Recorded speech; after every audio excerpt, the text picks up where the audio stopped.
Hello बच्चों, next question हमारे screen के ऊपर है और क्या कह रहा है ये क्वेश्चन, चलो ये भी देख लेते हैं। During a stunt a cyclist considered to be a particle is undertaking horizontal circle inside a cylindrical well of radius 6.5 metre. तो बच्चों ये एक सिलेंड्रिकल वेल है और इसके अंदर में हमारा साइकिलिस्ट स्टंट मार रहा है। इसका रेडियस कितना है? तो इसका रेडियस है 6.05 metre. If the necessary friction coefficient is 0.5, यानी म्यू कितना है? म्यू है 0.5। How much minimum speed should be the stunt artist maintain, यानी जो वी मीन है वो कितनी होनी चाहिए ये हमें निकालना है। उसके बाद mass of artist is 50 kg।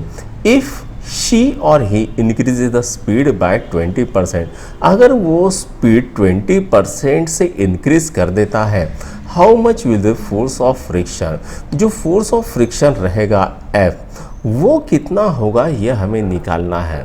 बच्चों जो सिलेंड्रिकल वेल होती है इसके अंदर मिनिमम वेलोसिटी तो हम निकाल लेते हैं, लेकिन यहाँ पर मैक्सिमम वेलोसिटी तो होती नहीं है। तो सबसे पहले हम क्या करते हैं? तो सबसे पहले हम वी मीन कितना है वो हम निकाल लेते हैं। तो सबसे पहले हम लेंगे data.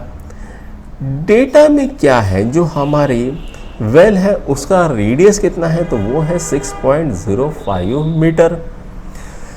Coefficient of friction mu कितना है? तो वो है 0.5। मास कितना दिया है? तो मास दिया है 50 kg।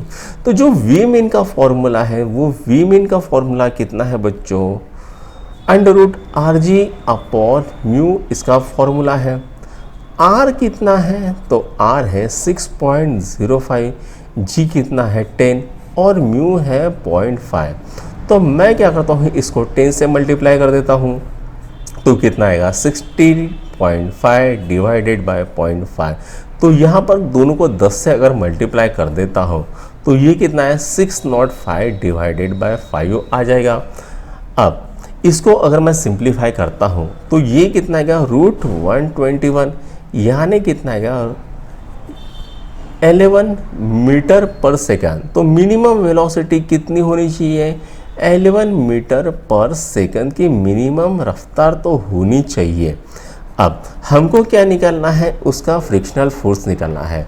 तो जो फ्रिक्शनल फोर्स होता है उसका फॉर्मूला क्या है? तो वो है mg। m कितना है? मास कितना है? तो वो है 50।